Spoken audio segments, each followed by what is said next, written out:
বাংলা ভাষায় আমরা সর্বপ্রথম সেই বাক্যগুলো শিখব, সেই বাক্যগুলোর ইংরেজি করব যেই বাক্যগুলোতে আছে শব্দটি পাব। আছে শব্দ রয়েছে বাংলা ভাষায় এরকম হাজার হাজার বাক্য পাবেন। আর এই আছে শব্দের ইংরেজিটা যদি আপনি সহজ করে করতে পারেন, খুব সহজ করে আপনি হাজার হাজার বাক্য তুড়ি মেরে ইংলিশ করে দিতে পারবেন এবং আপনি খুব অল্প সময়ে এই বিষয়টি আয়ত্ত করতে পারবেন। এজন্য আমরা সর্বপ্রথম যেটি করব, বাংলা ভাষায় যেসব বাক্যে আছে শব্দ পারবো সেই বাক্যগুলোকে দিয়েই ইংলিশ শেখা শুরু করব এবং স্পোকেন শুরু করব। চলুন তাহলে একটু দেখি আছে শব্দটা আমাদের কিভাবে ইংলিশ শেখাতে সহায়তা করতে পারে।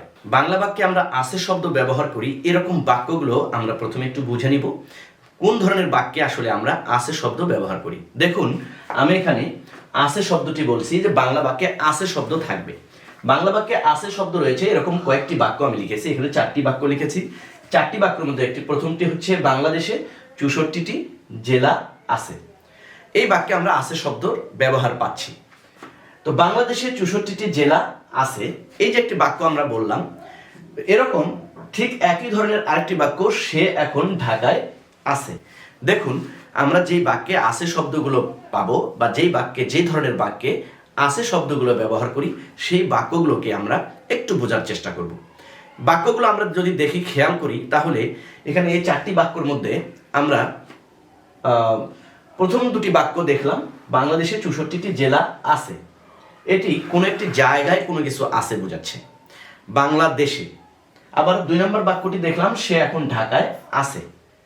ঢাকায় আছে, এটিও কোনো একটি জায়গায় আছে বোঝাচ্ছে। তো আমরা যে ধরনের বাক্যে আছে শব্দ ব্যবহার করি সেই বাক্যগুলো সাধারণত কোনো একটি জায়গায় অবস্থান করছে এরকম কিছু বোঝাবে। তো যদি কোনো জায়গায় অবস্থান করছে এরকম বোঝায় তাহলে সেই বাক্যটিকে আমরা বলবো লোকেশন। অর্থাৎ লোকেশনও কোনো কিছু অবস্থান করছে, হতে পারে সেটি কোনো ব্যক্তি, কোনো বস্তু বা যে কোনো কিছু। ব্যক্তি, বস্তু বা যে কোনো কিছু কোনো জায়গায় অবস্থান করছে। তাহলে এখানে আমরা দেখলাম বাংলাদেশে 64টি জেলা আছে, এখানে জেলা অবস্থান করছে বাংলাদেশে, তার মানে কোনো জায়গায় কোনো কিছু আছে, কোনো জায়গার কোনো কিছুর অস্তিত্ব বোঝাচ্ছে। আবার সে এখন ঢাকায় আছে, এটিও সে এখন কোথায় আছে? ঢাকায় আছে। এখানেও কোনো একটি জায়গায় কোনো কিছু অবস্থান করছে, অর্থাৎ সে একজন ব্যক্তি, তিনি এখন ঢাকায় অবস্থান করছে। এই বাক্যগুলো যদি আমরা একটু বড় আরো যদি বাক্য বলতে চাই বা আরো যদি বাক্য এই ধরনের বাক্য বের করতে চাই তাহলে আমরা দেখব হাজার হাজার বাক্য আমরা প্রতিদিন ব্যবহার করে থাকি এই ধরনের। যেমন সে এখন ঢাকায় আছে, এখানে বলতে পারি সে এখন অফিসে আছে, আমি এখন বাসায় আছি, সে এখন স্কুলে আছে, সে এখন কলেজে আছে, তারা এখন মসজিদে আছে। এই ধরনের হাজার হাজার বাক্য আমরা সারাদিন বলতে পারি। এখন এটা যে শুধু ব্যক্তি হবে তা না, যে কোনো বস্তুও হতে পারে। যেমন বোতলে তেল আছে, বোতলে পানি আছে, পুকুরে পানি আছে, পুকুরে মাছ আছে, আমাদের গ্রামে 2000 মানুষ আছে, আমাদের গ্রামে একটি মসজিদ আছে, এই ধরনের। তো আমরা এখানে দেখলাম দুটি বাক্য, বাংলাদেশে 64টি জেলা আছে, সে এখন ঢাকায় আছে। তো এই দুটো বাক্য আমরা দেখতে পাচ্ছি যে কোনো জায়গায় কোনো কিছু অবস্থান করছে এরকম, অর্থাৎ কোনো জায়গায় কোনো কিছু অবস্থান করছে এরকম বুঝালে সেটিকে আমরা বলবো লোকেশন ক্যাটাগরি। তাহলে আমরা এটি একটু লিখে রাখতে পারি যে লোকেশন বুঝাবে।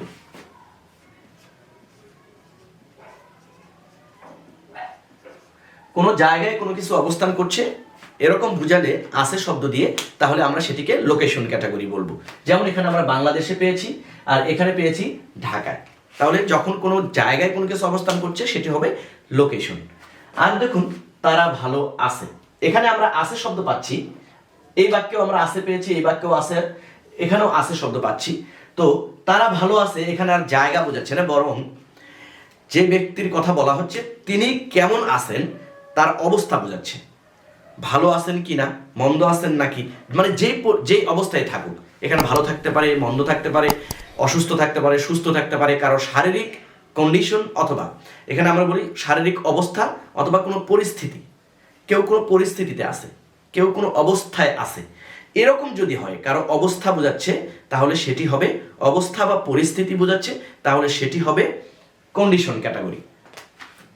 যেমন আমরা এখানে বললাম যে ভালো আছে, এই ভালো জায়গায় হতে পারে তারা খুব ফুর্তিতে আছে, সে ভালো আছে, তারা সমস্যায় আছে, আমরা যদি বলি যে তারা সমস্যায় আছে বা সে বিভ্রান্তিতে আছে। এই ধরনের যে বাক্যগুলো সেগুলোর ক্ষেত্রে আমরা বলতে পারি যে সেই ক্যাটাগরিটা হবে কন্ডিশন ক্যাটাগরি। তাহলে আমরা এখানে লিখে রাখতে পারি যে কন্ডিশন।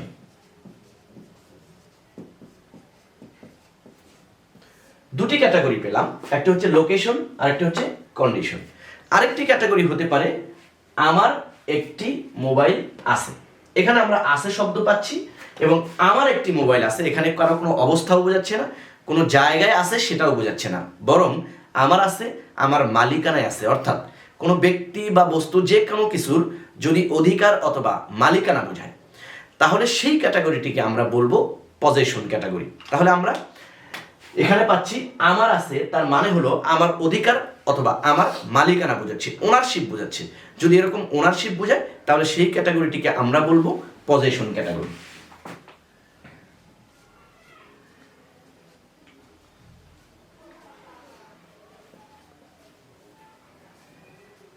দেখুন আমরা এখানে পেলাম পজেশন ক্যাটাগরি।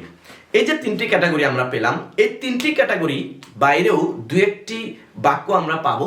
সেই বাক্যগুলো খুব বেশি ব্যবহৃত হয় না, অল্প, সেগুলো নতুন কোনো কিছু না, এই ক্যাটাগরির মতোই বাক্য, কিন্তু আমরা শিখব প্রাথমিকভাবে এই তিনটি ক্যাটাগরি। আমরা যদি এই ক্যাটাগরিগুলোর ইংলিশ যদি শিখতে পারি তাহলে ওই ক্যাটাগরিগুলো আমাদের জন্য খুবই সহজ হয়ে যাবে। সেগুলো নিয়ে আর বেশি চিন্তা করতে হবে না। এগুলো ইংরেজিতে, ইংলিশ স্পোকেনে, শুধু ইংলিশ না, আপনি বাংলায় কথা বললেও এই যে প্যাটার্নগুলো আছে এই প্যাটার্নগুলো সবচেয়ে বেশি ব্যবহৃত হয় এবং সারাদিন সাধারণত এই ধরনের প্যাটার্নগুলোই আমরা ব্যবহার করে থাকি। তো আমরা এখন আছে শব্দটাকে কিভাবে ব্যবহার করব, এর ক্যাটাগরিগুলোকে একটু ভিন্নভাবে আমরা দেখব এবং বাক্য কিভাবে গঠন করব সেগুলো দেখব। এখন আমরা একটু এক নজরে দেখে নিব যে আছে শব্দটির ক্যাটাগরিগুলো। তাহলে আমরা আছে শব্দ যেসব বাক্যে ব্যবহার করি সেই বাক্যগুলো সাধারণত তিনটি ক্যাটাগরিতে পড়বে। একটা হচ্ছে লোকেশন, অর্থাৎ কোনো জায়গায় কোনো কিছু অবস্থান করছে। লোকেশন মানে যেহেতু অবস্থান, জায়গায় কোনো প্লেসে অবস্থান করা বোঝাবে, কোনো জায়গায় কোনো কিছুর অস্তিত্ব বোঝাবে, সুতরাং কোনো জায়গায় কোনো কিছু অবস্থান করছে এরকম বোঝাবে। যেমন 64টি জেলা আছে, আমাদের রুমে একটি লাইট আছে, আমাদের রুমে একটি ফ্যান আছে, এই ধরনের জিনিসগুলো। আবার সে ঢাকায় আছে, সে মসজিদে আছে, এই ধরনের বাক্য। আবার 2 নম্বরে যেটা দেখেছিলাম যে কন্ডিশন বোঝাবে, সে ভালো আছে, তারা সুস্থ আছে, তারা সুখে আছে, সে বিভ্রান্তিতে আছে, তারা ফুর্তিতে আছে, এই ধরনের বাক্যগুলো। তাহলে 3 নম্বরে আমরা যেটা দেখব পজেশন, মালিকানা। কারো মালিকানায় কোনো কিছু আছে, যেমন আমার একটি মোবাইল আছে বলেছিলাম, আমার একটি মোবাইল আছে, আমার একটি ল্যাপটপ আছে, আমার বাবার অনেক সম্পত্তি আছে, আমার বাবার বাড়ি আছে। তো এখানে একটা জিনিস মনে রাখতে হবে, যদি পজেশন বোঝায় সেখানে জায়গাও উল্লেখ থাকতে পারে। যদি পজেশনের ক্ষেত্রে জায়গা উল্লেখ থাকে, যেমন আমার বাবার ঢাকায় একটি বাড়ি আছে, তখন আর আমরা এটা লোকেশনে ফেলবো না, তখন এটাকে পজেশনেই করব।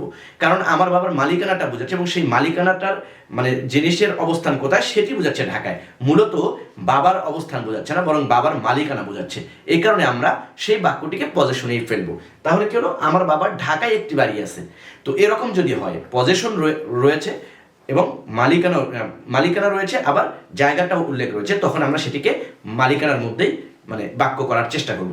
তাহলে দেখুন 3টি ক্যাটাগরি পেলাম, লোকেশন, পজেশন, লোকেশন, কন্ডিশন এবং পজেশন। এই যে 3টি ক্যাটাগরি, হয়তো আপনাদের কাছে মনে হতে পারে যে ইংলিশ শিখতে গিয়ে অনেক বেশি ক্যাটাগরি করে ফেলা হচ্ছে বা একটু বুঝতে হয়তো কঠিন মনে হচ্ছে। আসলে বিষয়টা এরকম না। আমি আপনাদেরকে বাংলার মতো করে সহজ করে ইংলিশ বলার জন্য একটা সহজ কৌশল দেখাতে চাচ্ছি। আপনারা যদি বিষয়টি একটু খেয়াল করেন বা ধৈর্য ধরে বোঝার চেষ্টা করেন তাহলে আমার কাছে মনে হয় ইংলিশটা একটা সময় গিয়ে আপনার জন্য পানির মতো সহজ হয়ে যাবে। কারণ আমি ইংলিশ বাক্যটিকে না বুঝিয়ে আমি বাংলা ভাষাটাকে আপনাকে বোঝানোর চেষ্টা করছি যে কোন ধরনের বাংলায় আপনি ইংলিশগুলো কিভাবে করবেন। যেহেতু বাংলা ভাষায় আমরা সারাদিন কথা বলি, বাংলা ভাষায় মনের ভাবটাকে আমরা খুব ভালো করে ব্যক্ত করতে পারি, তাই বাংলা ভাষার মাধ্যমে বুঝে নিয়ে আপনাকে ইংলিশ শেখানোর জন্য, সহজ করে ইংলিশ শেখার জন্য চেষ্টা করব। তাহলে একটু বুঝবেন যে এখানে ক্যাটাগরি করেছে এই কারণে আমি ইংলিশ গ্রামারটাকে অ্যাভয়েড করতে চেয়েছি। ইংলিশ গ্রামার অ্যাভয়েড করার কারণে আমি বাংলা বাক্যগুলোকে একটু ক্যাটাগরিক্যালি ভাগ করে তারপরে একটু বোঝানোর চেষ্টা করছি। আমরা লোকেশনে যে বস্তুগুলো বা যে ব্যক্তি বা বস্তু অবস্থান করছে সেই বিষয়টি একটু ভালোভাবে বোঝার চেষ্টা করব। সেটি হচ্ছে, যদি লোকেশনে যে ব্যক্তি বা বস্তু অবস্থান করছে সেই জিনিসগুলো হবে 2 ধরনের, সেই ব্যক্তি বা বস্তু হবে 2 ধরনের। ইংলিশে এই জিনিসটি খুবই গুরুত্বপূর্ণ, কারণ আমরা যখন কথা বলি তখন ধরেন একটি, দুইটি, তিনটি এই ধরনের কথাগুলো বলি, 1 KG, 2 KG, 3 KG, 1 litre, 2 litre, 3 litre, এই ধরনের কথাগুলো আমরা বাক্যের মধ্যে বলে থাকি। তো ইংরেজিতে এগুলোকে আসলে স্পেসিফিক, নন স্পেসিফিক বলা হয়ে থাকে। স্পেসিফিক, নন স্পেসিফিক এই দুটো জিনিস ইংরেজিতে খুবই গুরুত্বপূর্ণ, প্রত্যেকটি বাক্যেই বলা যায় এগুলো আসতে থাকে। তো এই যে স্পেসিফিক এবং নন স্পেসিফিক এই বিষয়টি আমাদেরকে একটু বুঝে নিতে হবে বাংলা ভাষায়। দেখুন, আমরা যখন দেখব যে লোকেশনে কোনো জিনিস অবস্থান করছে, যেমন ধরেন বাংলাদেশে 64টি জেলা আছে, এই জিনিসটি আমি বলেছি, সে এখন ঢাকায় আছে, এই বাক্যটিও আমি বলেছি। এই যে দুটি বাক্য, একটু দেখুন যে বাংলাদেশে 64টি জেলা আছে, এটি কি ধরনের বাক্য? বাংলাদেশে 64টি জেলা আছে, এখানে 64টি জেলা, আমরা বাংলাদেশ তো লোকেশন বুঝলাম, জায়গা বুঝলাম, তো 64টি জেলা এটি কি ধরনের? এই যে 64টি জেলা, এটি নির্দিষ্ট নাকি অনির্দিষ্ট? আমরা ছোটবেলা থেকে আর্টিকেল পড়েছি, আর্টিকেলে আমরা জানি যে নির্দিষ্ট হলে আমরা দি ব্যবহার করি, আর অনির্দিষ্ট হলে এ এন এগুলো ব্যবহার করি।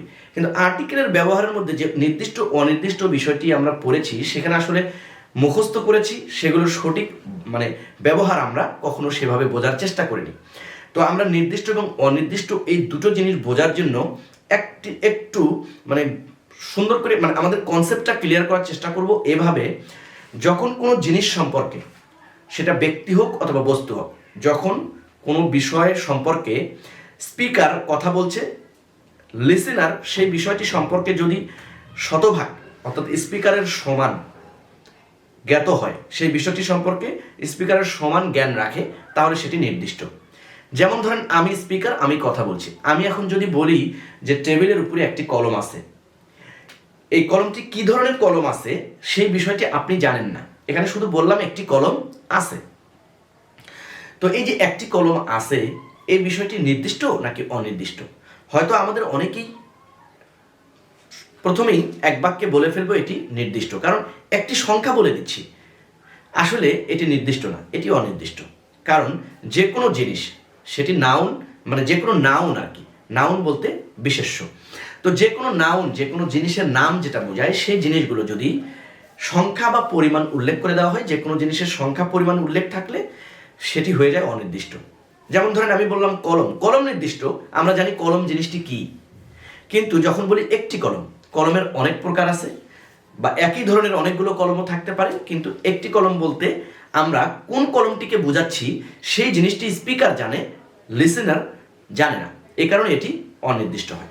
তো আমরা সহজভাবে মনে রাখবো যে যেই জিনিসগুলো সংখ্যা বা পরিমাণ উল্লেখ থাকে সেই জিনিসগুলো হল অনির্দিষ্ট, আর যেই জিনিসের সংখ্যা বা পরিমাণ নির্দেশক শব্দ উল্লেখ থাকে, যেমন ধরেন কলম যদি আমি 20টি কলম যদি থাকে, আমি যদি বলি কিছু কলম আছে, কিছু কলমের মধ্যে আসলে এটি আরো বেশি অনির্দিষ্ট হয়ে যায়। কোন কলমগুলো, কতিপয় মানুষ, কোন মানুষগুলো, এই জিনিসগুলো, এই ধরনের শব্দগুলো অনির্দিষ্ট বোঝায়। কতিপয়, কিছু, সামান্য, অনেক, এই যে শব্দগুলো আমরা বাংলায় ব্যবহার করে থাকি, এইগুলো যেসব শব্দের পূর্বে আসে সেগুলোকে আমরা অনির্দিষ্ট করে থাকি, বা এগুলো আসলে অনির্দিষ্ট। তো যদি আমরা লোকেশনে কোনো জিনিস অবস্থান করছে, সেই জিনিসগুলো যদি অনির্দিষ্ট হয়, সেগুলো একটু বুঝে নিব নির্দিষ্ট কিভাবে হয় এবং অনির্দিষ্ট কিভাবে হয়। দেখুন, লোকেশনের যে জিনিসগুলো থাকবে, সেই জিনিসগুলো অনির্দিষ্ট অথবা নির্দিষ্ট হবে। আমি এখানে লিখেছি লোকেশন, অর্থাৎ কোনো জিনিস কোনো জায়গায় অবস্থান করছে, সেটি ব্যক্তি বা বস্তু যে কোনো কিছু হতে পারে।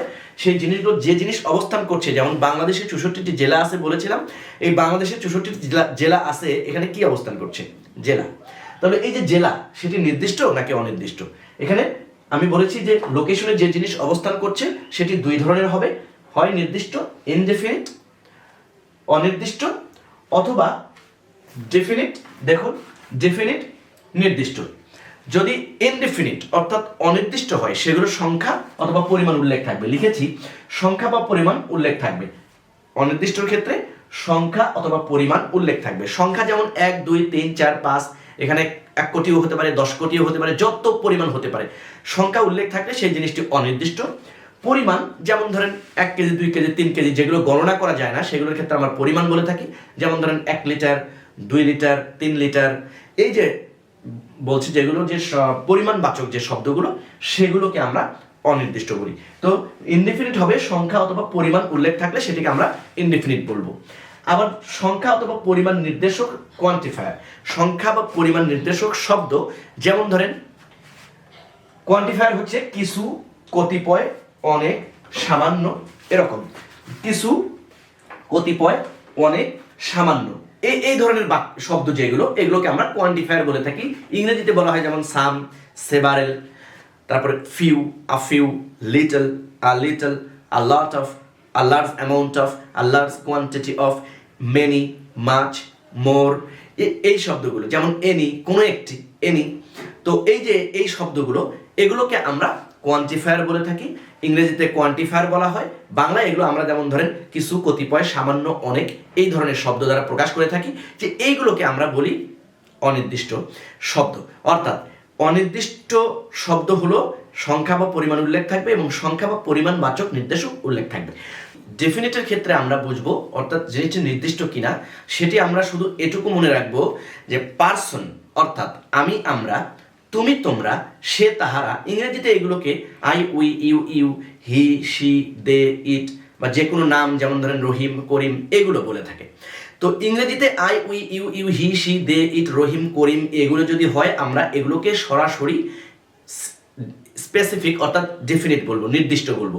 এই যে নির্দিষ্ট এটি আমরা আপাতত এটুকুই জানবো, পরবর্তীতে একটি বিস্তারিত ভিডিও দিয়ে আমরা বিষয়টিকে ক্লিয়ার করব, সেখানে নির্দিষ্ট এবং অনির্দিষ্ট বিষয়টি একদম বিস্তারিতভাবে আলোচনা করব। এখন শুধু আমরা নির্দিষ্ট বুঝবো যে পার্সন অর্থাৎ বাক্যে পার্সন উল্লেখ থাকবে, আমি, আমরা, তুমি, তোমরা, এই জিনিসগুলো উল্লেখ থাকবে, সেগুলো হবে নির্দিষ্ট। এর বাইরে যদি সংখ্যা বা পরিমাণ বাচক যে কোনো কিছু থাকে বা সংখ্যা বা পরিমাণ সরাসরি উল্লেখ থাকে তাহলে সেগুলোকে আমরা অনির্দিষ্ট বলবো। আমরা বাংলা বাক্যে যখন আছে শব্দ ব্যবহার করি সেই আছে শব্দের ইংরেজি হলো মাত্র দুটি, একটা হচ্ছে অ্যাম ইজ আর, একটা হচ্ছে হ্যাভ হ্যাজ। এখানে আমি দুটি শব্দ লিখেছি, আছে শব্দের ইংরেজি দেখিয়েছি অ্যাম ইজ আর, অর্থাৎ এই আছে শব্দের ইংরেজি আমরা অ্যাম ইজ আর দিয়ে করব এবং হ্যাভ হ্যাজ দিয়ে করব, দুটি শব্দ লিখেছি। ইংরেজিতে আমরা অ্যাম ইজ আর এবং হ্যাভ হ্যাজ ব্যবহার করি, বাংলায় আমরা সেটি ব্যবহার করি আছে। আমরা যেসব বাক্য সারাদিন বলি যে টেবিলের উপরে একটি কলম আছে, মাঠে 10টি গরু আছে, ক্লাসে 10 জন ছাত্রছাত্রী আছে বা ক্লাসে 100 জন ছাত্রছাত্রী আছে, বাংলাদেশে 17 কোটি মানুষ আছে, অথবা সারা বিশ্বে 200টি দেশ আছে, এই যে কোনো কিছু কোনো জায়গায় অবস্থান করছে, এইরকম ক্ষেত্রে যখন আমরা আছে বলি এবং কেউ কোনো অবস্থায় আছে, যেমন সে ভালো আছে, তারা ভালো আছে, অথবা সে সুখে আছে, সে ফুর্তিতে আছে, আমোদে আছে, সে বিভ্রান্তিতে আছে, এই ধরনের বাক্যগুলো যখন আমরা বলি তখন আমরা আছে শব্দের ব্যবহার করি। এবং ইংলিশ যারা বা নেটিভ ইংলিশ যারা ইংলিশে কথা বলে, যাদের জন্মই হয়েছে ইংলিশ দেশে, তারা এই আছে শব্দের এই বাক্যগুলোকে অ্যাম ইজ আর এবং হ্যাভ হ্যাজ দিয়ে প্রকাশ করে। আমাদেরকে শুধু জানতে হবে অ্যাম ইজ আর কোথায় এবং হ্যাভ হ্যাজ কোথায়। দেখুন, আমি আছে শব্দের বাক্যগুলো যখন আপনাদেরকে ক্যাটাগরি করে ভাগ করে দেখিয়েছিলাম তখন 3টি ক্যাটাগরি দেখিয়েছিলাম। দেখুন এখানে লিখেছি আছে শব্দের 3টি ক্যাটাগরি হচ্ছে লোকেশন, কন্ডিশন এবং পজিশন।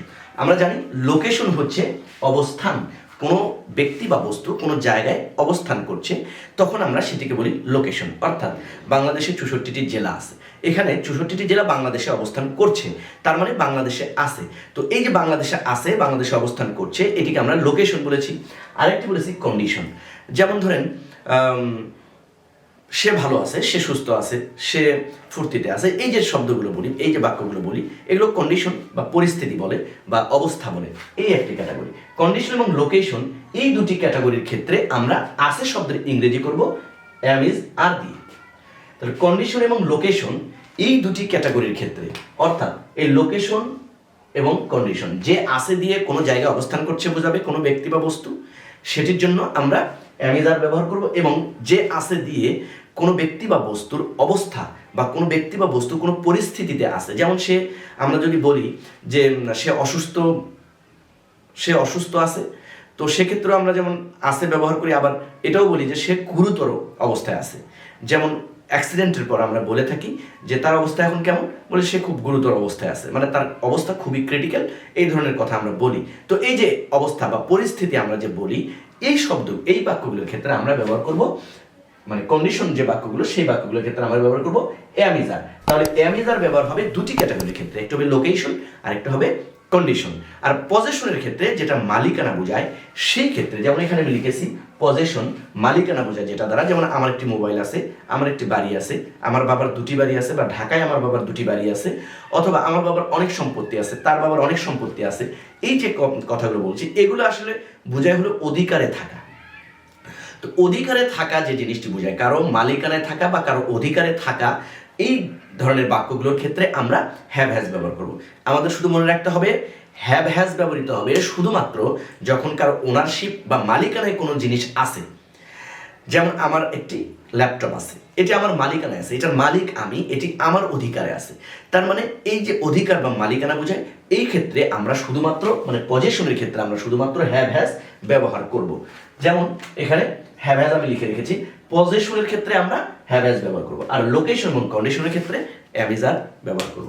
ভিডিওটি ভালো লেগে থাকলে অবশ্যই লাইক করবেন, সেই সঙ্গে কমেন্ট বক্সে গঠনমূলক মতামত জানাবেন। আর চ্যানেলটি স্পোকেন ইংলিশ শেখার জন্য সহায়ক মনে হলে অবশ্যই সাবস্ক্রাইব করবেন এবং পাশে থাকা বেল বাটনটি চেপে দিবেন, যাতে করে পরবর্তী ভিডিও আপলোড হওয়ার সঙ্গে সঙ্গে সবার আগে আপনি পেয়ে যান। নতুন ভিডিও নিয়ে আসা পর্যন্ত বিদায় নিচ্ছি, সে পর্যন্ত ভালো থাকবেন। আল্লাহ হাফেজ।